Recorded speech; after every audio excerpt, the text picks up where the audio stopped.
साथियों नमस्कार।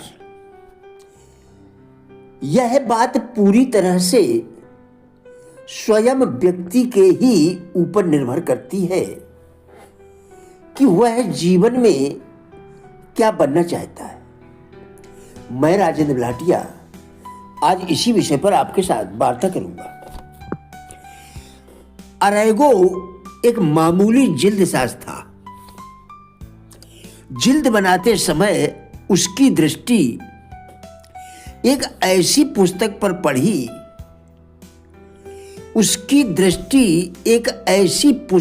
पड़ी जिस पर लिखा था, चलते चलो बढ़ते चलो। जो कठिनाइयां तुम्हारे जीवन में आएंगी वह क्रमशः प्रगति के साथ ही साथ सुलझती जाएंगी। बढ़ते चलोगे तो अंधेरे कट जाएंगे, दीपक जल जाएंगे और तुम्हारे कार्य में नित्य बढ़ने वाली स्वच्छता के साथ चमक दमक आती जाएगी। उस रद्दी कागज पर एक पत्र की प्रतिलिपि भी थी जो द अल्बर्ट ने अपने एक युवक मित्र को लिखा था, किंतु अरेगो ने उसको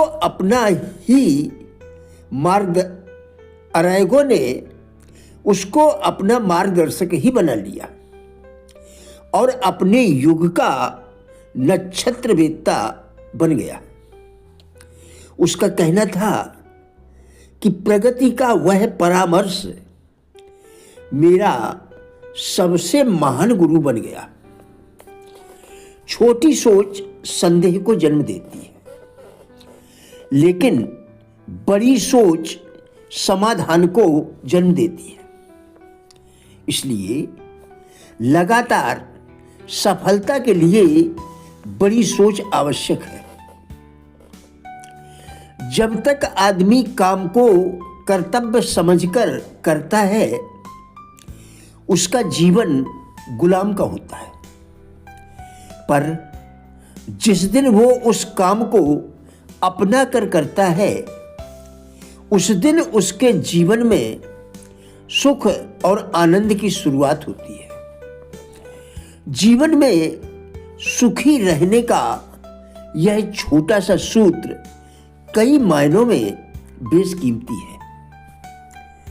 प्रयोगशाला उस कार्य स्थली को कहते हैं जहां पर किसी वस्तु के निर्माण व उत्पादन को लेकर विविध प्रकार के प्रयोग किए जाते हैं। वैज्ञानिक प्रयोग और उसके सुपरिणाम हमें स्वास्थ्य, चिकित्सा, शिक्षा, संचार, रक्षा, खेल, मनोविज्ञान, कृषि, अंतरिक्ष आदि विभिन्न क्षेत्रों में देखने को मिलते हैं। जैसे वैज्ञानिकों को वैज्ञानिक प्रयोग करने के लिए प्रयोगशाला की आवश्यकता होती है,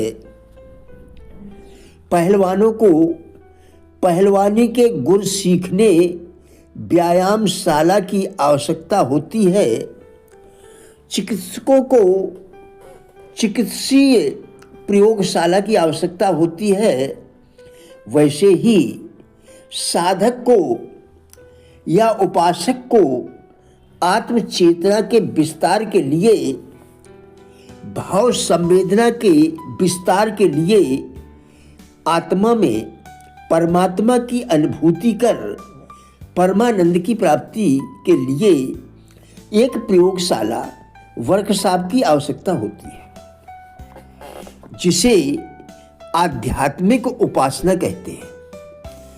आध्यात्मिक व भौतिक सुख समृद्धि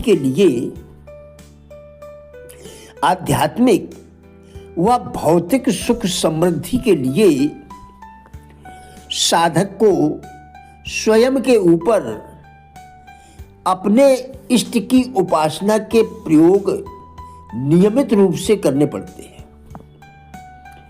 यह प्रयोग अपरिहार्य भी है व अनिवार्य भी है, क्योंकि जैसे खेल के मैदान में उतरे और खेले बिना कोई खिलाड़ी नहीं बन सकता, तथा बिना अखाड़े में उतरे कोई पहलवान नहीं बन सकता, वैसे ही उपासना किए बिना, उपासना के प्रयोग किए बिना कोई भी साधक सिद्धि को प्राप्त नहीं कर सकता, चेतना के शिखर तक नहीं पहुंच सकता और शाश्वत सुख शांति भी प्राप्त नहीं कर सकता। यह पूरी तरह से स्वयं व्यक्ति के ऊपर निर्भर करता है कि वह स्वयं के साथ उपासना रूपी प्रयोग करने को तैयार है अथवा नहीं।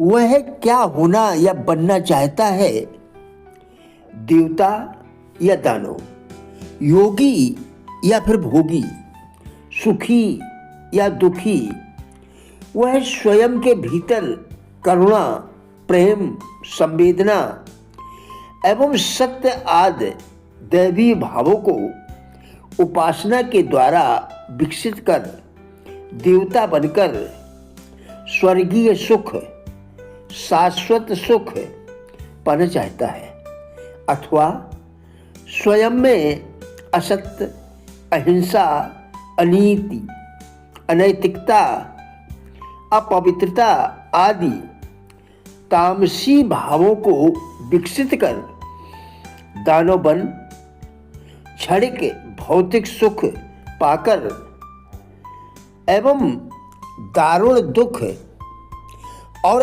अशांति पाना चाहता है। उपासना के भाव को स्पष्ट करते हुए पूज्य गुरुवर कहते हैं कि ईंधन की हस्ती दो कौड़ी की होती है, परंतु जब वह अग्नि के साथ जुड़ जाता है तो उसमें सारे गुण अग्नि के आ जाते हैं। भक्त यानी उपासक को आत्मसमर्पण करना पड़ता है, बूंद को समुद्र में घुलना पड़ता है, समुद्र बंद नहीं बनता। यही है उपासना का तत्व दर्शन, जो भगवान के समक्ष बैठना चाहे वह उसी का निर्देशन, अनुशासन स्वीकार करे और उसी का अनुयायी या सहयोगी बने। ऐसे साधक को आत्मिक व सांसारिक सुखों की कमी नहीं रहती। प्रिय साथियों, हमारा उद्देश्य इन वीडियोस के द्वारा लोगों में जीवन के प्रति सकारात्मक दृष्टिकोण एवं जिज्ञासा पैदा करना है। कृपया वीडियो पूरा देखकर विचार करें, क्या आपके लिए उपयोगी है? यदि हाँ, तो कृपया लाइक, शेयर व चैनल को सब्सक्राइब करके हमारा भी उत्साह बढ़ाएं। वीडियो देखने के लिए धन्यवाद।